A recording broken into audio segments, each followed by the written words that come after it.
Hello, everyone, and welcome to the IEA's webinar on the role of energy efficiency in COVID stimulus packages. So Ingrid, I think you're with us, yes? I can hear you, yes. And thank you, of course, for this opportunity here to talk about this very important topic of energy efficiency and how energy efficiency can play a role in not only a recovery, but of course a green recovery here, both short-term and long-term after the hopefully get out of the COVID crisis.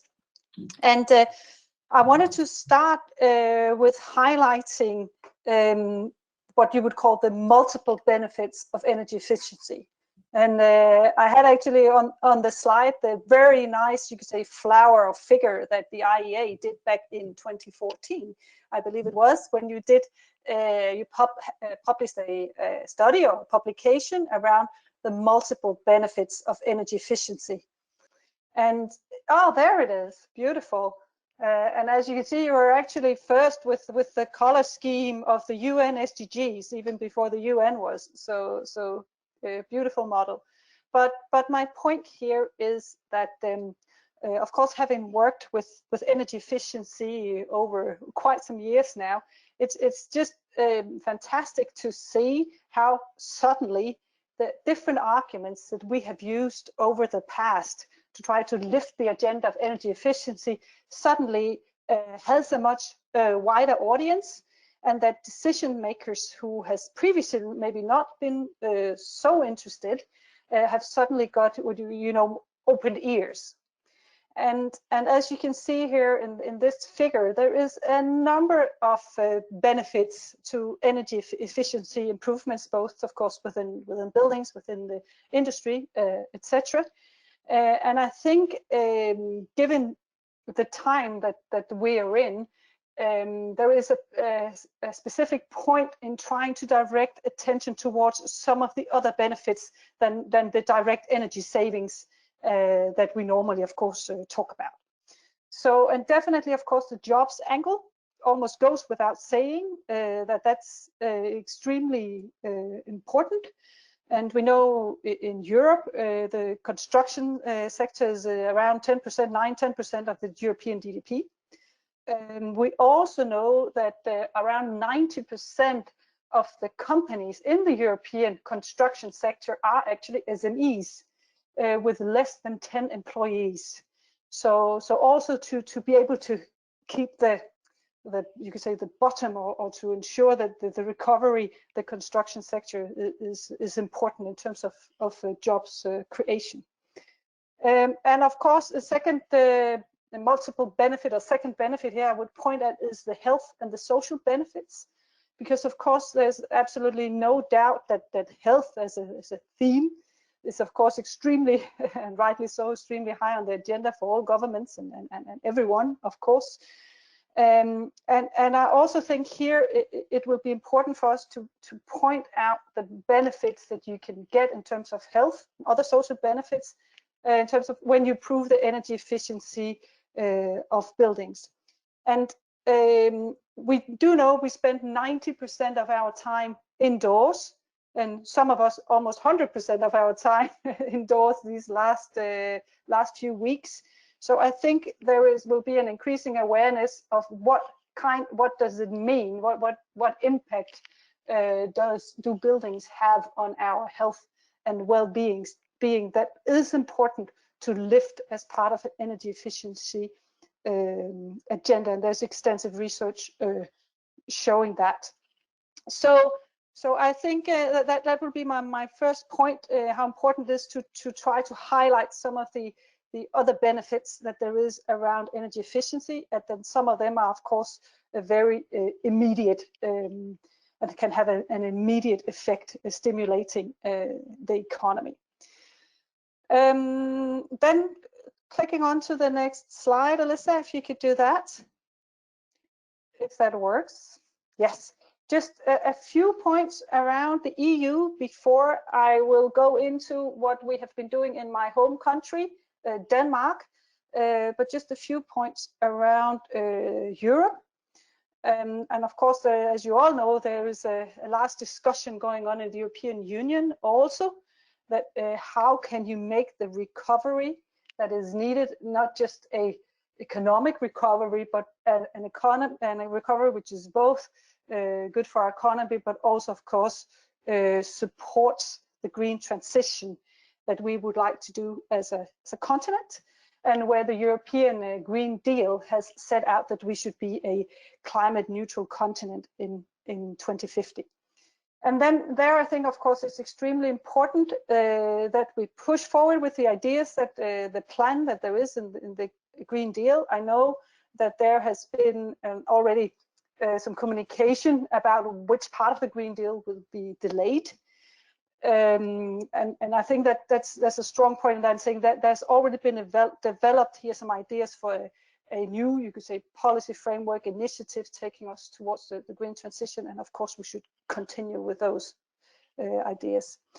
And then also here, I think when we talk about the green recovery on EU level, it's of course important that that also there we think about the multiple benefits in terms of jobs creation, climate change, mitigation, etc., but also again the health and well-being of our people. And there, of course, the construction sector has got an important part to play, especially if we can get the renovation wave going, which is a part of the Green Deal, or one of the flagships of the Green Deal. And I have noted that it seems like that is not going to put on hold, not going to be delayed, and that of course makes sense because, as you know, construction industry is great at creating activity in the economy fast, and also, of course, what's fantastic about buildings is that they don't move, so it's local jobs and can also help on youth unemployment, etc. And then I think there is also a key point in that all the existing legislation that has been passed through Parliament and has already been agreed, that we get it implemented. And there's a lot of directives still waiting to be implemented that has been agreed. And of course, close to my heart, or our heart in Velux, is the EPBD, which is the Buildings Directive. I think is only a handful of European companies, member states that have met the deadline here in March with implementation. But I would like to just spend a few minutes before I finish on what we have done in Denmark. So if you could go on to that next my final slide. In Denmark, the Danish government has set out, or did before the corona crisis, set out an ambitious CO2 reduction target of 70% by 2030. So it's quite ambitious. And they had already started a big piece of work in trying to make the plans for that.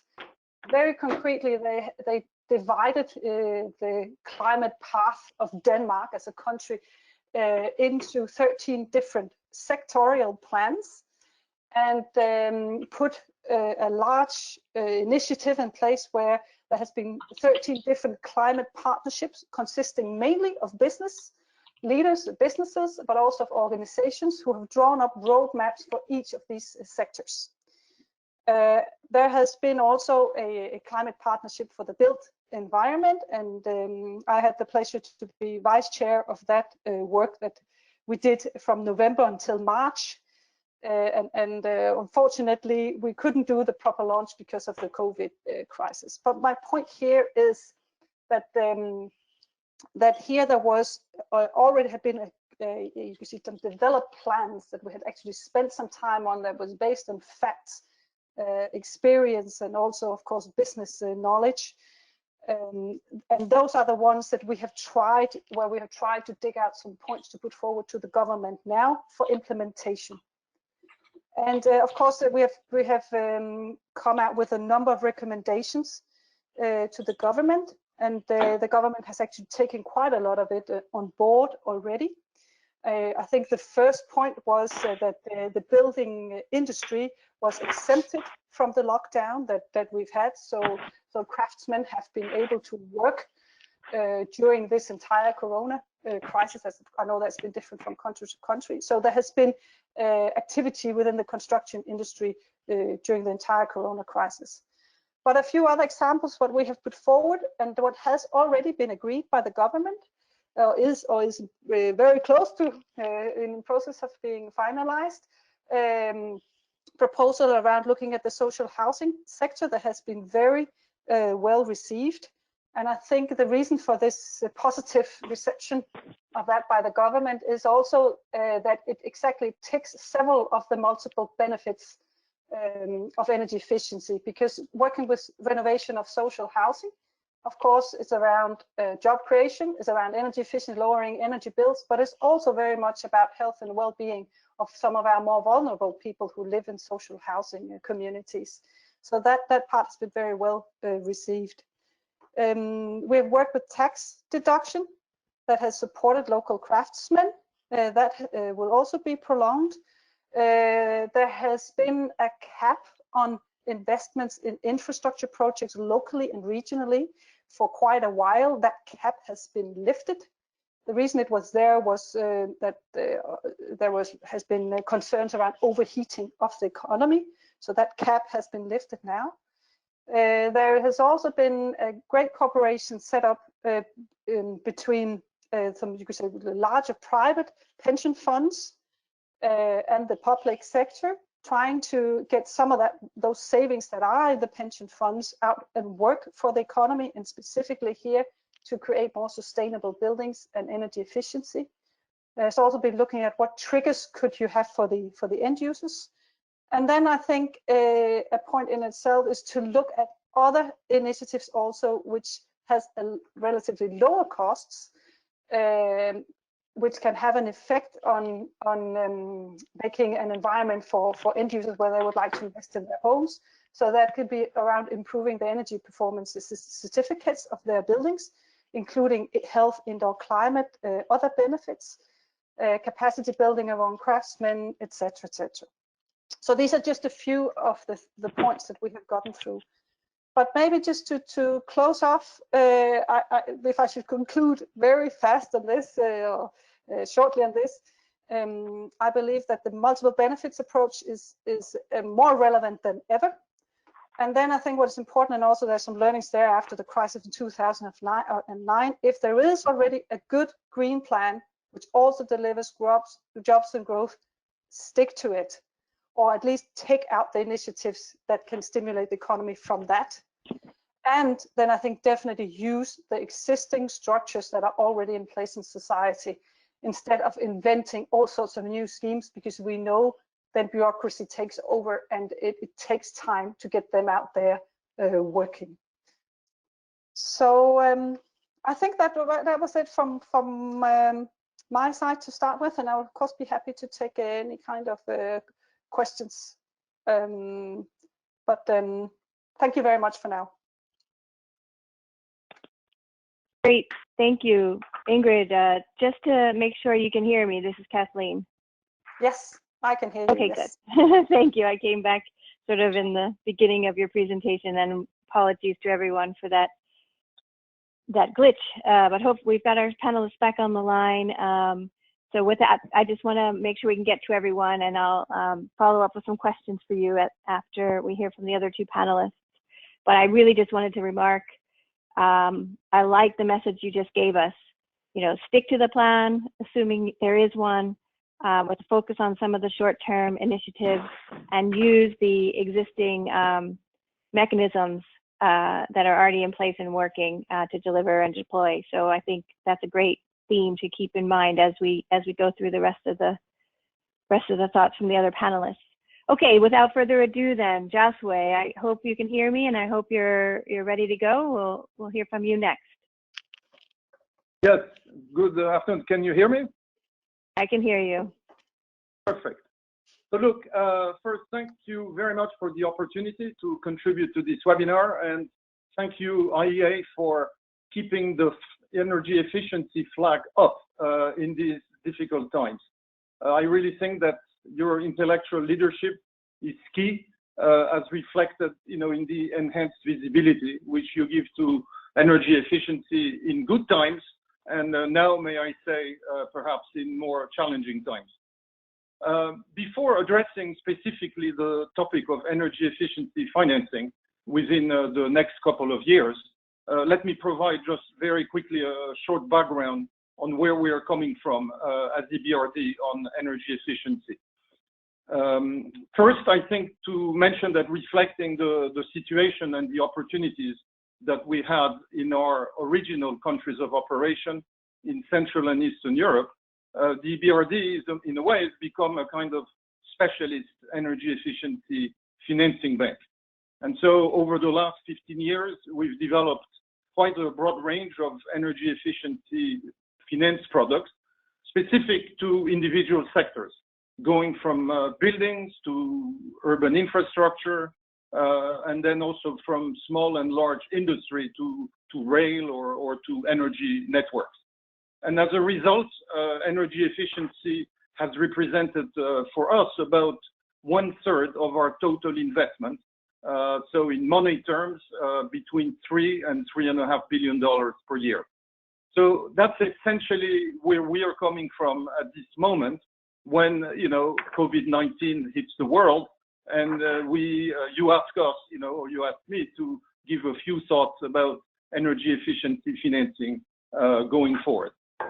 So I think, the note and the think piece that's been produced by the IEA is quite clear on the relevance of energy efficiency in a crisis recovery approach. So I will not go into that. But the question is, and may I say, the eternal question for energy efficiency remains then how to ensure and how to accelerate its deployment. So I could say that in good times, this is already a challenge.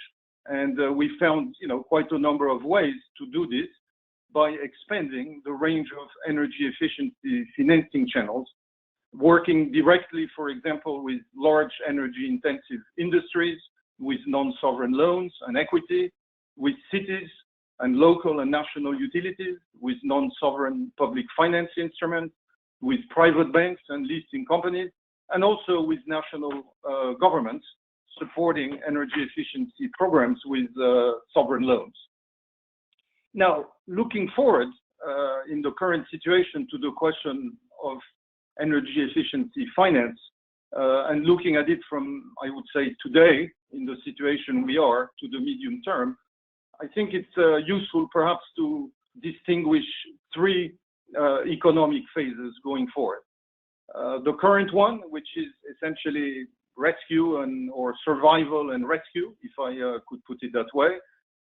Stimulus, which is a bit, the title of the webinar today, and the new dawn, growth and recovery in the third phase. For today, I'll just focus on the first two because the third one, I hope we have another webinar in better situation to focus on that one. So starting with the rescue phase, what can we do? The focus as a development bank has really been at this stage very much on helping our clients and our countries to confront the immediate impact of lockdowns.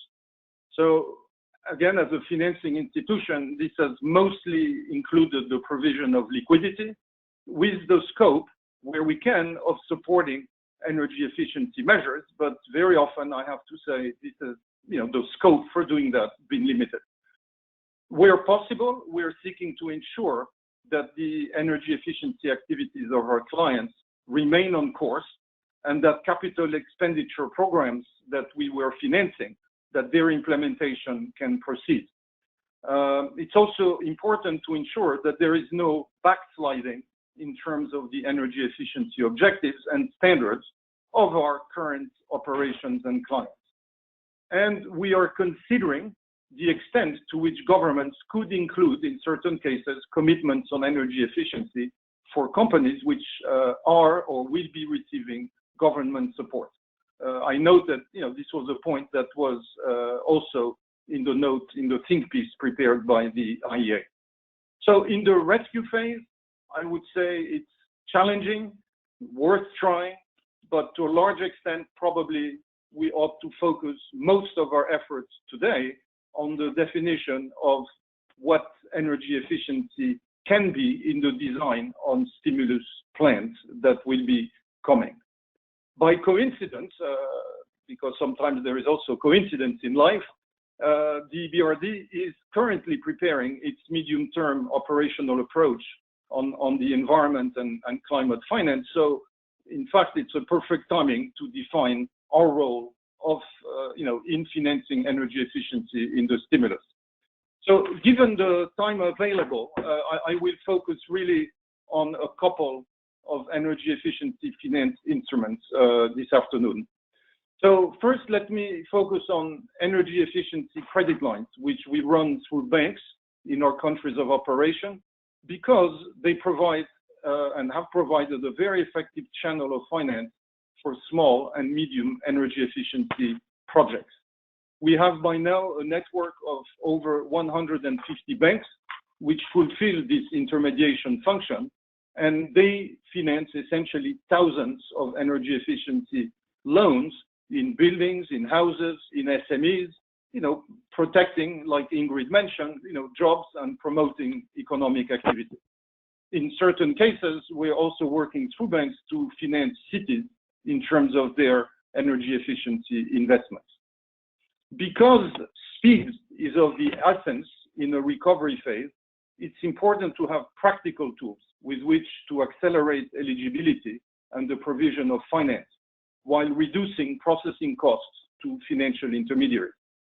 So that's the reason the EBRD, for example, developed what we call the technology selector, which is a way to identify ahead high energy efficiency equipment, with high energy efficiency ratings, which can be eligible for financing under the facilities. Technology selectors are country specific. They take into account local conditions and supply chain. And again, their great advantage is they can accelerate deployment, which more than ever will be a key element of any stimulus package. A financing instrument which also is growing significantly at the moment is trade finance. The EBRD is a pioneer in this area, launching a green trade facilitation product which includes support to the trade of energy efficiency equipment. This is another channel which can contribute to the recovery phase, with benefits for both exporting and importing parties. Here, with apologies, I cannot resist to inform everybody that we have actually just received news last night that the EBRD received the Global Award of the Global Trade Review for the contribution of this particular instrument to sustainability. So in closing, I think it's important to acknowledge the significant level of uncertainty ahead of us. This raises a number of important questions which may affect the type and effectiveness of particular energy efficiency financing instruments. For today and for this seminar, perhaps just 4 questions for consideration, not to be, if I could say, overwhelming. First one, a lot of emphasis has been placed in recent years on the mobilization of the private sector in energy efficiency finance. So the first question here is, can this be sustained? And do we think that there could be a balance towards the public sector in the context of these stimulus programs? Second question is, what is the impact of the current health crisis on the banking systems of our countries of operations? And to which extent will we be able to pursue an aggressive expansion of energy efficiency financing, particularly if the banking systems confront themselves difficult situations? Third question, what will be the impact of the fall in energy prices on the demand for energy efficiency financing? We all know that the IRR of an energy efficiency project is very much based on those energy prices. And finally, to which extent do we think that governments will embed energy efficiency considerations in the design of their recovery plans? And I think there the advice of the IEA will play a big role, reflecting past experience and current expertise. So in closing, here we are with ideas, opportunities, and uncertainty. And I think going forward, we have to be adaptable, innovative, if I could say, and determined in developing energy efficiency financing products and rolling them out. Thank you very much. Great, thank you. Thank you, Josue. This is Kathleen. Unfortunately, I believe Andrew has called back using a phone number that we can't see and therefore can't unmute. So I'm going to ask Andrew if he could to try to reconnect using the link that he was sent as a panelist. I apologize to everyone for these technical difficulties, but we won't be able to turn the mic over to Andrew until, yeah, we can see him basically. So are you sure you cannot hear me? There you are. Hey, I can hear you. That was even better, to just create a moment of panic and then you appear. Oh, great. Excellent. Fantastic. Well, I did call back. So, great. So we can hear you and the floor is yours. Thank you so much. Okay, well, great. Well, thanks a lot. Yeah, these technical difficulties are a real thing. So obviously we have some work to do on that as well. Here I am in California, near Silicon Valley, right? So thanks a lot, Brian and Kathleen and everyone for your attention. I did not have slides, so I think this should be fine as long as my cell connection is good. So certainly wanted to just open with empathy and appreciation for all of the strain and stress that people are going through. Certainly our first line providers and healthcare workers. Pretty amazing situation we're going through, particularly in the US, obviously. And so I just wanted to make sure to acknowledge that.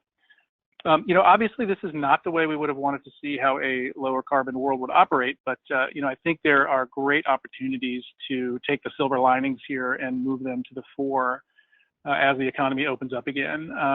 And I just wanted to describe a couple of ways, a few ways we might try to do that. You know, try to get the funds out there fast and really have an enhancing effect on our collective resilience for the long term. At the same time, we really focus on the near term jobs and other positive near-term impacts of these efforts. So I wanted to just speak generally to the big energy efficiency ideas for national stimulus, a sort of a US perspective on that, and then give just a couple of brief examples of relevant programs in California, and then finally just share a couple of guiding thoughts. So I think in large measure, this will echo Ingrid and Josue's comments and Brian's at the beginning. But give it a little bit of a California and US twist. So, you know, in the US, we had the experience of the 2008 recession and stimulus. And so I think we learned a lot of lessons. I was in a different role then, kind of organizing on a regional level many of the initiatives that were coming down from the federal government. And I think that perspective helps a lot in being able to figure out how not to repeat the mistakes that were sort of built in at that time. You know, honest ones, but certainly we need to be a little more facile with how we get those funds out and get them out quickly and effectively. And then also, you know, take the good parts, which were huge. I mean, it had a massive impact, the stimulus in 08. And actually, we still have some of those funds floating around doing good things. So, so I think we want to, you know, learn from that. So so nationally, I think there are a few ideas that have traction, and it's really positive. In particular, we have the State Energy Program and the Weatherization Assistance Program that collectively get roughly $350 million a year. Those could be scaled by many multiples. The states have, you know, in the US where we have a federal system, the states have priorities already. They have channels for financing. Certainly in California, that's the case. We have, you know, we push out billions of dollars. I won't say routinely, but we certainly have the program infrastructure to do that. And many states, New York and other large states, certainly have the ability to push out to channel, you know, large federal stimulus initiatives.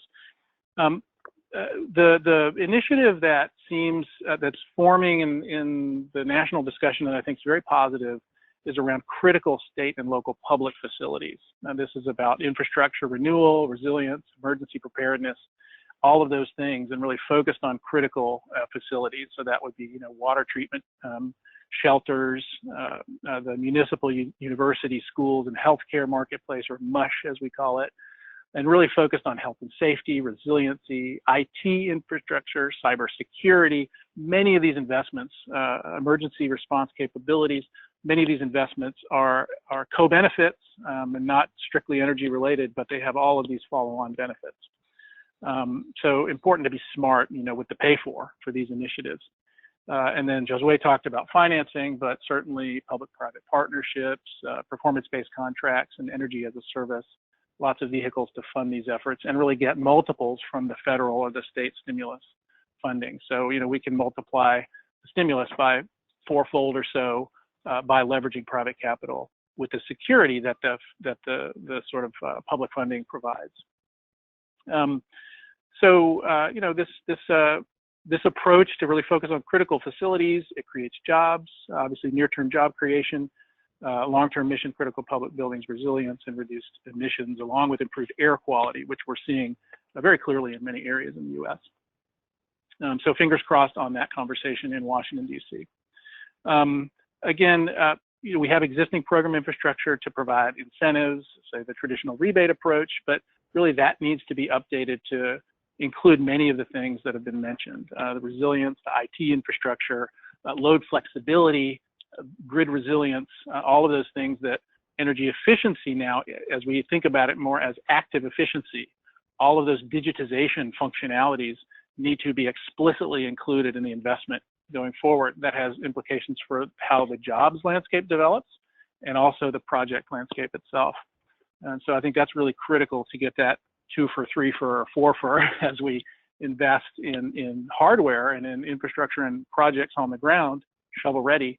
We apply all the technologies that are going to be relevant going forward for decades in the management optimization and the cost reduction or cost optimization of the grid investment that we need to make as we electrify and decarbonize. And then the final initiative I would say would be EV infrastructure. I think it might have been mentioned already, but that comes along with all of these, with this whole package of efficiency along with resilience and load flexibility. And again, there are lots of co-benefits there. And in California, we have a few programs. I guess I'll just gloss over those, but we've pushed out over the last 5 years or so more than $2 billion to schools, to local governments, to many of the facilities that I've mentioned, both as grants and as low interest and no interest loans. And so I think particularly schools and local facilities, government facilities, state and local government facilities are areas where certainly our schools are going to be empty for a while. They have collectively schools and local governments probably $1 trillion of nationwide of deferred maintenance that could be targeted while these facilities are lightly used or vacant. And so that's a huge opportunity to get people back to work in the near term. And then, so I have a few suggestions, actually, just guidelines, I guess. We can be prepared for these kinds of things going forward. And I guess, I feel like we're partway there now for this crisis, which is great. But really a few guidelines for, in the long term, getting prepared and being more resilient generally for these kinds of challenges.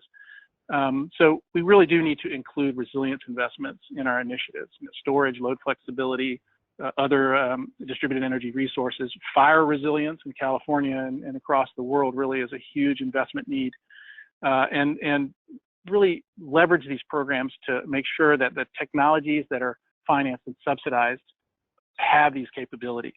That's a muscular way to do policy, and it's really necessary to move the needle of the market towards active efficiency. Know your building stock, benchmarking programs, really digging in. Where are the low-income people? Where are those multifamily buildings that are eligible? The schools program that we've had in California for a few years, we've pushed out $1.7 billion over 5 years, and the schools have a backlog of projects that program has really kind of forced them to put together. So as we get more funding, say federal stimulus or other, there's a clear bucket list, there's a clear project list, shovel-ready, near-term jobs. So I think that is a great resource to have in this moment, and it's got a real heavy equity focus. So I think all over the world we're concerned about equity. Certainly in California, 35% of the customer base is low income. They're not going to be able to pay for this themselves. So if we don't bring them along, we're not going to succeed in our decarbonization goals. We're certainly not going to succeed in our energy efficiency goals. So we have to have an equity focus. And then just a final note on jobs. The U.S. Energy and Employment Report came out a couple months ago, and it shows that there are 3.3 million clean energy jobs, which is almost half of the overall energy sector jobs in the U.S. And those clean energy jobs are over 2% of the national workforce. And so, you know, 3.3 million clean energy jobs is a lot. Well, actually, I will say with a caveat, that's before the COVID. So we've lost 15% of those jobs or so, we think, already. So that's a level set. And we could, you know, with the stimulus, we can get back to that. And, you know, why not set ambitious goals to double or triple that over the next 10 years and really have a vision of getting into these buildings, improving quality of life, getting all the co-benefits that I and others have mentioned here today, and then, you know, really focus on that long-term resilience for the country. So both near-term and long-term, if we set our targets right and we invest in the right places to really grow that sector. You know, imagine just good quality contractors in all of our homes and businesses over the next 10 years to invest in energy optimization and energy efficiency. It's pretty compelling. And those are great jobs that can't be exported. So I think that has traction politically, and the politics of this are supremely important. We've got to be able to check a lot of boxes in this discussion and get money where people can use it for jobs. So with that, I will just wrap up, and thanks for the opportunity.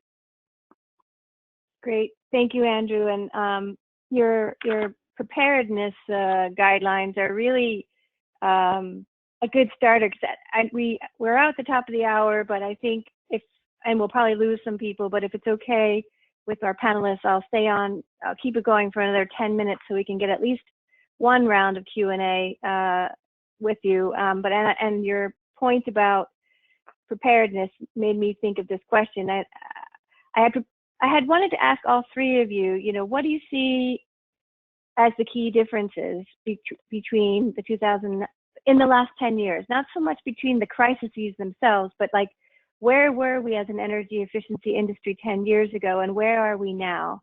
And with what we are facing in terms of recovery, how can we leverage the advancements or the policy progress or the improvements in the supply chain, the reduction in risk and performance uncertainty? How can we leverage all the things that we've acquired over the last 10 years as an industry to really make a big shift in where we go next? You know, it won't do for us to just pick up where we left, to get back to normal and then pick up where we left off. We really do need to capitalize on all those changes in the last 10 years and leapfrog. And so some of the things you mentioned about resilience and the ability to know your building stock through smart meters and other resources while keeping an eye on equity. I mean, these are things we can do now, but we couldn't possibly have done them 10 years ago as well. And so key policies can be put into place to take advantage of that. So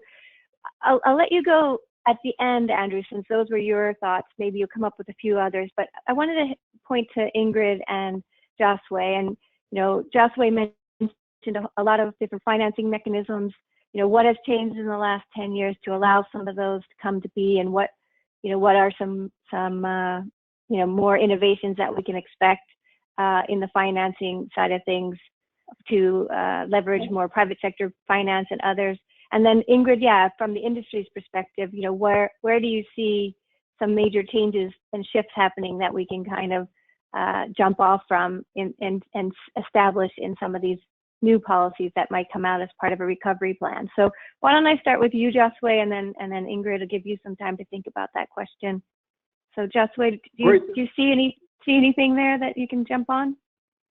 No, absolutely. I mean, I think, you know, if we see these last 10 years, and again, not to give too long an answer and just focus on one product, you know, I referred to the role of commercial banks in financing energy efficiency. And, you know, if you take where we were 10 years ago, you know, our network was probably 20 or 30 banks that we were working with, many of which, you know, obviously had quite a hit, you know, following the financial crisis. But, you know, you look today, at least as we entered into the current situation, you know, we have a network now of something like 150 banks plus in the countries in which we work. So that's, I would say, a great base to work with. Now, remember some of the questions I asked at the end, because obviously at this stage, we don't know yet, what the impact of the current crisis is going to be on the banking system. But at least, one thing that we don't need to restart is explaining what energy efficiency is to these 150 plus commercial banks. Number two, they by now have developed their own portfolios. They have experience with this with their clients. They have demands, for their clients. So these are all great things to build on. And that's what, we are thinking in a way right now at the moment, to first and foremost, obviously maintain, and hopefully, not have, what I call, kind of a backsliding. And number two, if we manage to maintain, in other words, if there isn't a big impact on the banking system in our countries, then obviously, to connect the energy efficiency opportunity to actually accelerate and take very much the points that Andrew mentioned, in terms of pushing forward things in which the combination of public stimulus money with private can do to accelerate, for example, buildings energy efficiency improvements. So that would be a bit, an answer only on one product. There could be many others, but I don't want to be too long. Yeah, no, that's good. Well, it's good to hear from you. The preparedness of the commercial or private sector finance community and how we can leverage that. Like you say, as long as we can come out of it, as reasonably well, then we should be able to jumpstart some of that. So good. How about you, Ingrid? Do you have any quick ideas that come to mind in terms of how to move things forward differently? Yes, but I think we are definitely in a completely different place than after the crisis of 2009. The maturity level in terms of our policy environment and our policy instruments is just much higher. And just during the previous European Commission, we passed the huge energy union. A large legislative package was passed through, and now there's a follow-up with the Green Deal. So I think we don't need to start from zero explaining why is energy efficiency important, how is it linked to climate change, how is it linked to multiple benefits. I think that there is a completely different level of understanding. And then in the industry side, I think the solutions definitely for the built environment, to make the built environment carbon neutral, the solutions are there. So also there, we have the toolbox. It's a question of getting it going. And then I think maybe one key thing that would make it different is also that the sustainability agenda, so wider than energy efficiency, is stronger than before. And there we know also large companies will look increasingly at their value chain and what is called the scope 3. Take the scope 3 responsibilities much more seriously, and also from that angle, I think we will see an increasing pressure and wish for an uptake of energy efficiency measures within industry. So I'm very optimistic, and I think we're definitely in a different place. Yeah, definitely. So Andrew, I'll turn it over to you real quick, but can you react to something that Ingrid said in terms of we really are in a different place in terms of the maturity of the policy environment? I mean, she spoke mainly about Europe, but I think the same would be said about California and some other parts of the U.S. How can we really, but yet we're still not seeing the action that we need. So how do we go from having really good policy to, almost a paradigm shift in the acceleration of some of the outcomes we need? Yeah, so I would echo much of what's been said. You can hear me, right? Yep. Yep. Okay, great. So I would agree that we are in a much more mature place, and I think part of that, the two reasons. One is that we're really truly fully in the digital age now. So we have tools that we just did not have 10 years ago, just to manage, energy and understand energy. The second trend in the U.S. at least is decentralization. Certainly in California, the distribution grid is much more the thing now than it used to be. And so energy efficiency as a broader resource for the grid, as a reliability resource, as a real tool, you know, active efficiency, load flexibility, I think is a new paradigm. It really is.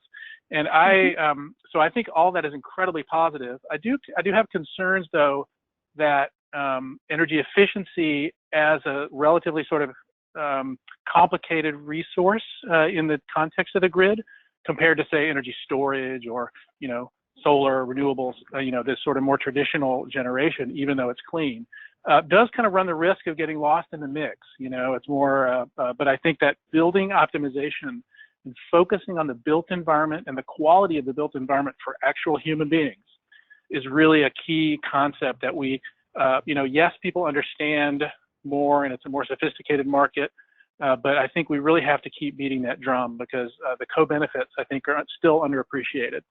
You know, I think as a local government phenomenon and as a resilience phenomenon is what's going to let us scale. You know, lay people aren't focusing on energy efficiency per se, they're focusing on the quality of their lives and their day-to-day, you know, being, their existence. And so the value proposition has to fit that. And I think that is uniquely a set of topics that lends itself to local government.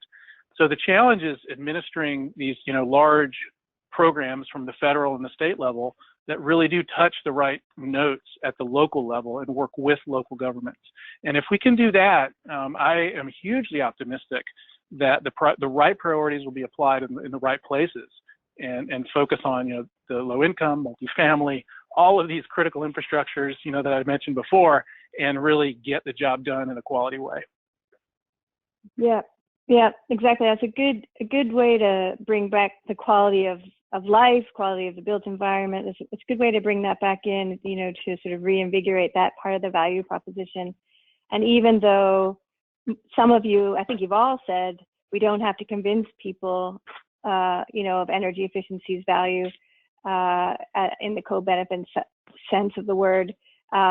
We do have this unique opportunity right now to be more relevant and to resonate more when we talk about energy efficiency's role in things like improving the quality of the built environment or well-being, as well as all the economic benefits. So even though I think it's true, we don't have as hard of a job, you know, convincing people as we might have 10 years ago. I think we have a great opportunity here, and that's why some of our work is to sort of the work we've done in the past on multiple benefits, and so has the likes of Velux and others, you know, will continue and probably be even more prevalent as we, you know, think about the role of efficiency through the recovery phase.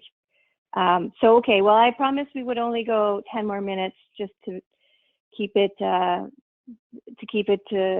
short and make sure we at least had one round of Q&A. I think there definitely were a lot of questions coming through the chat, and there were definitely some questions that came in through the registration process. So what I'll suggest, and I'll talk to the panelists after, we might be able to prepare some, you know, responses, some written responses to some of the questions since we didn't have enough time for Q&A. And we'll share that back with the sort of recording of this webinar and, you know, some of the and the outcomes that we had. So look for an update from us probably through the website, but we'll send an email announcing it all. But anyway, I guess I'll just take this opportunity once again to thank all three panelists, Ingrid, Andrew, and Josue. Really appreciate your patience and persevering with the technical issues. And you know, we'll be able to compile a good recording of this discussion and hopefully respond to some of the Q&A. But again, thanks for your time, and thanks to everyone who dialed in and stayed with us. And look for more along these lines coming from us soon. So with that, I'll end the webinar and wish everybody a good day, a good afternoon, or a good evening, and stay healthy and safe. Thanks, everyone. Thanks, Brian. Take care. Bye-bye. Take care, everyone. Thanks, everyone. Take care. Bye-bye. Bye-bye. Bye-bye.